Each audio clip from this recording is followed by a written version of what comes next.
أزواجه أمهات المؤمنين وذرياته وآل بيته وأصحابه أجمعين. يا أيها الناس اتقوا الله حق تقاته ولا تموتن إلا وأنتم مسلمون. وقال الله تعالى في القرآن الكريم: أعوذ بالله من الشيطان الرجيم. بسم الله الرحمن الرحيم. وقضى ربك ألا تعبدوا إلا إياه وبالوالدين إحسانا رب اشرح لي صدري ويسر لي أمري واحلل عقدة من لساني يفقهوا قولي. أما بعد.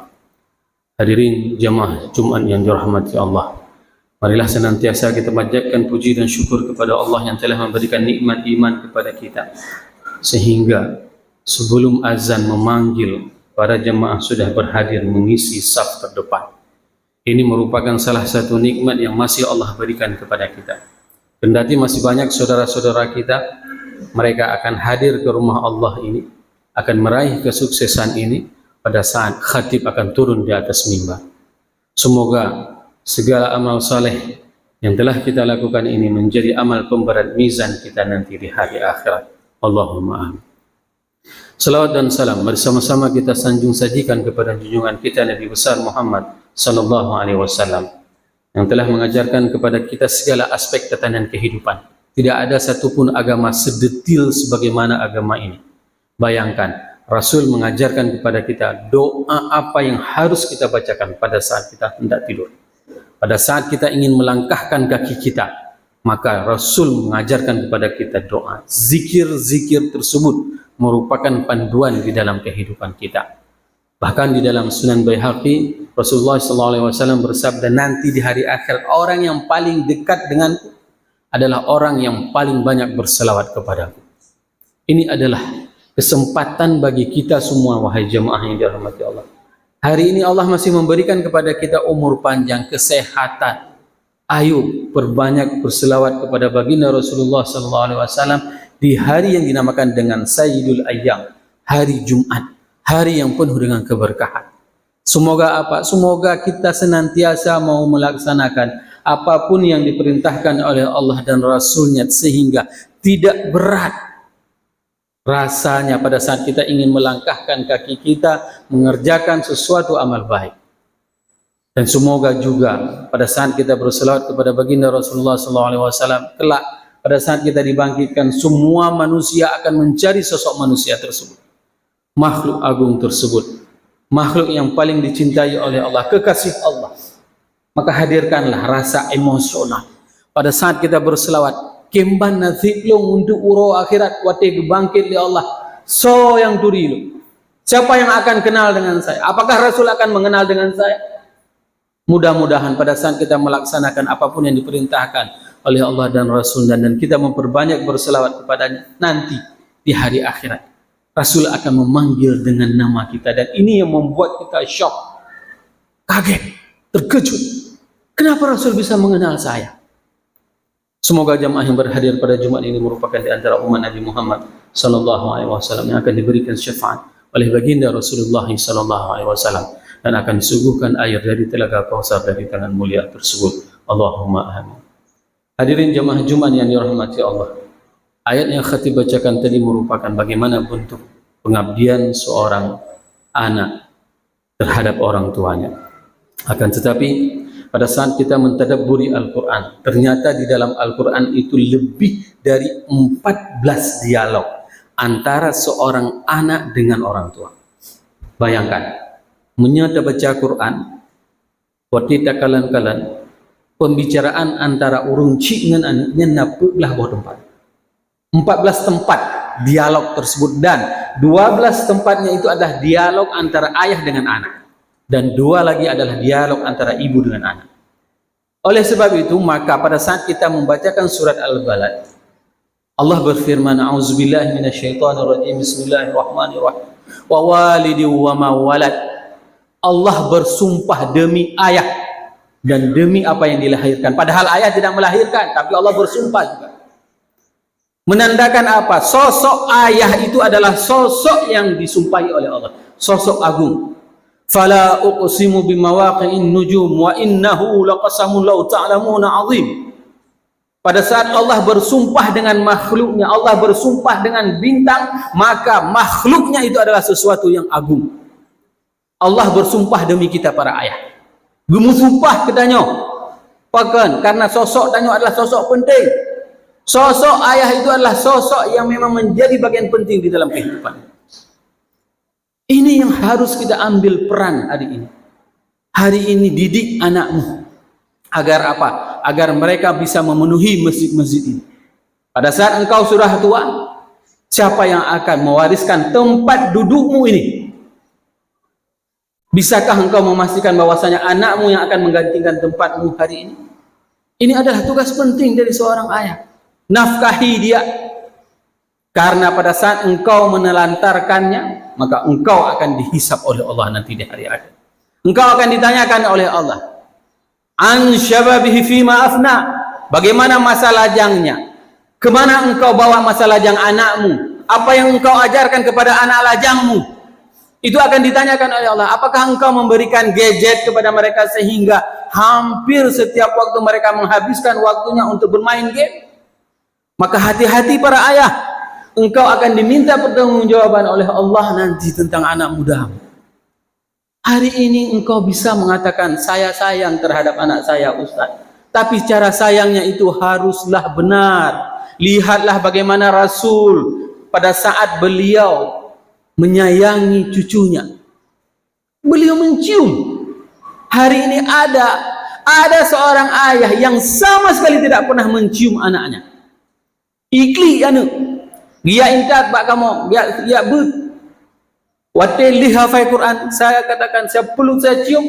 Apa yang dikatakan? Saya tidak pernah dicium sama orang tua saya Ustaz. Tapi ini bayangkan, tidak pernah mencium anak dan tidak pernah memeluk anak. Bagaimana sosok seorang ayah seperti itu? Beli lagi jaman menjaga ketemang ya harapin dogu, tanya ada mau harapin dogu ke nyan jaman sebab akan hanadro hidayah lo. Hari ini belajar dari apa yang diajarkan oleh Rasulullah SAW kepada kita. Rasul mencium, Rasul bahkan pada saat cucunya naik ke atas pundaknya, beliau tidak bergerak. Begitulah rasa sayang yang sebenarnya, bukan dengan memberikan gadget, bukan dengan memberikan hal-hal yang membuat anak kita itu akan lalai kepada Allah dan Rasul. Hari ini siapa yang bisa membendung generasi kita? Pada saat mereka mempunyai segala fasilitas teknologi tersebut dan mereka akan menekan-nekan pinjol tersebut. Sehingga apa yang terjadi? Hampir 90% generasi muda kita itu semuanya terlibat dengan judi online. Kenapa? Karena gaya hidup. Ya gija ublang, tapi anak gaya luar biasa. Kenapa bisa seperti itu? Karena peran ayah yang sama sekali tidak membumi di dalam rumahnya. Seorang ayah sosoknya kehilangan. Belajarlah wahai para ayah. Didiklah anakmu, didiklah anak perempuanmu, didiklah anak laki-lakimu. Sekarang sudah ada penyakit baru di Aceh. Apa penyakitnya? Pakai celana pendek. Perhatikan di kampung. Kampung kita di sini tidak boleh lagi ada yang seperti itu. Menyena yang sok lupa nu, hei, ngetegur. Zaman buat di masa konflik hanale adanya. Uronyo kayak wolop. Hari ini penyakit tersebut sudah kambuh kembali. Bayangkan di jalan-jalan. Bahkan yang paling miris kita, malu hati kita pada saat melihat apa? Katuha sudah jadi kakek-kakek masih pakai celana pendek jalan sore bawa cucu. Di mana aurat malunya hari ini? Ini yang harus kita pertegaskan bahwasanya kita orang tua akan diminta pertanggungjawaban hari akhirat oleh Allah. Hari ini jamaah yang dirahmati Allah.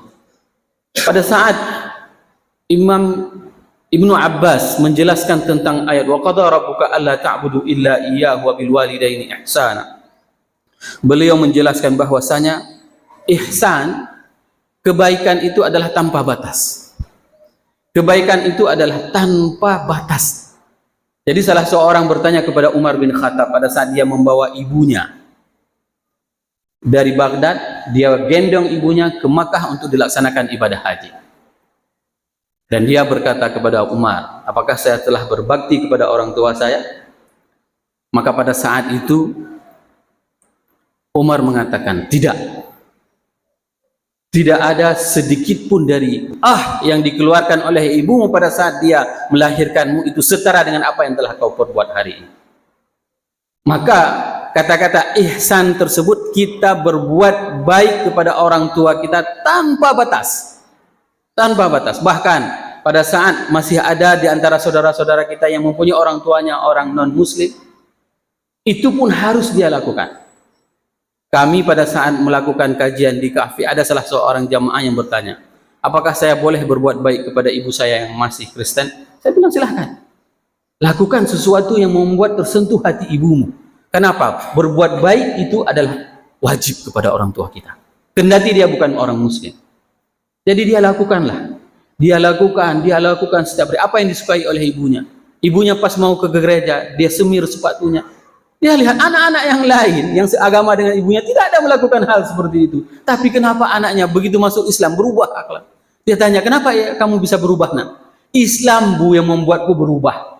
Islam mengajarkan kepada kami untuk tetap berbakti kepada orang tua kendati ibu adalah dalam keadaan kafir. Itu bakti seorang anak. Maka hari ini pada saat engkau wahai anak masih mempunyai orang tuamu, berbaktilah.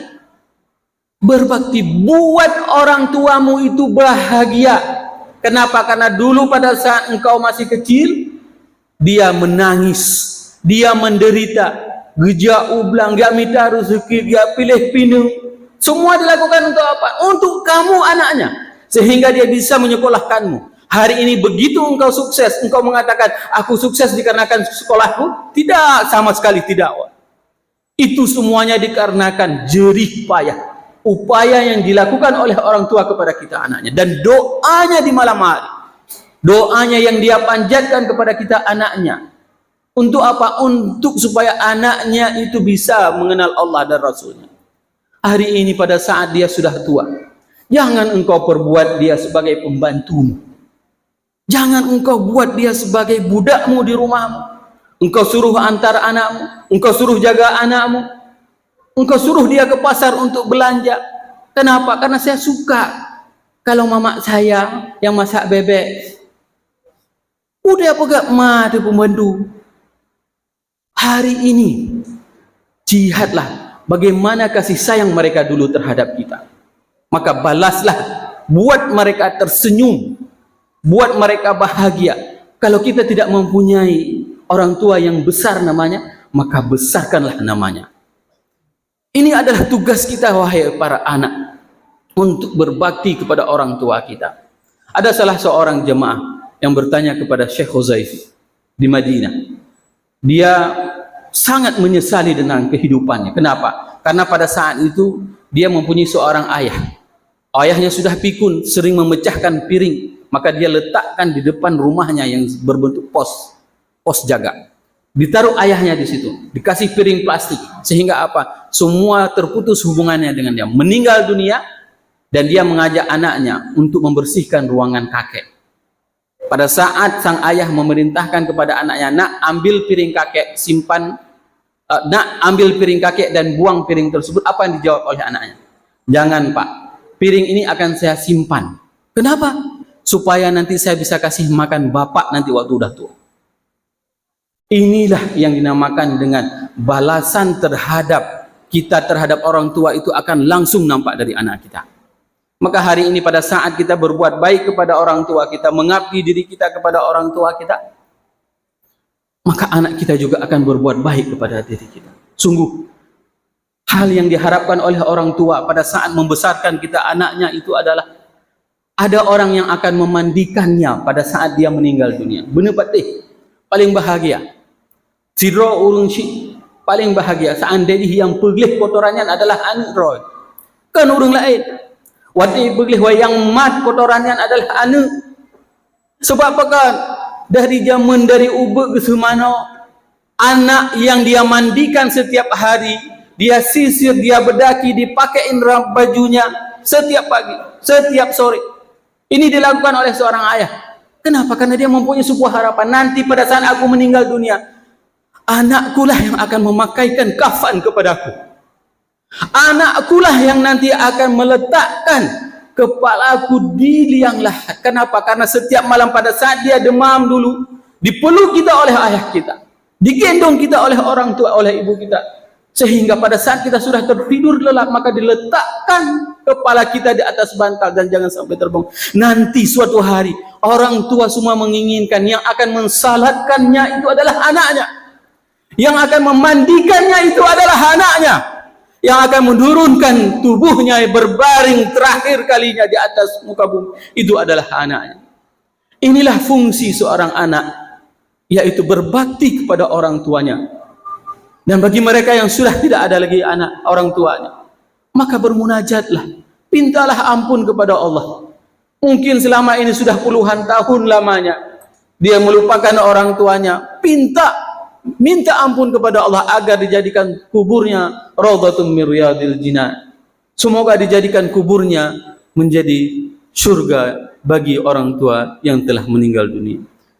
Semoga apa yang khatib sampaikan ini bermanfaat kepada khatib dan kepada jamaah semuanya, sehingga kita bisa menjadi ayah yang bisa mendidik anak dan anak yang bisa berbakti kepada kedua orang tua kita. Barakallahu li wa lakum fil Qur'anil Karim wa nafa'ani wa iyyakum bima fihi minal ayati wa dzikril hakim wa taqabbala minni wa minkum tilawatahu innahu huwas samiul basir.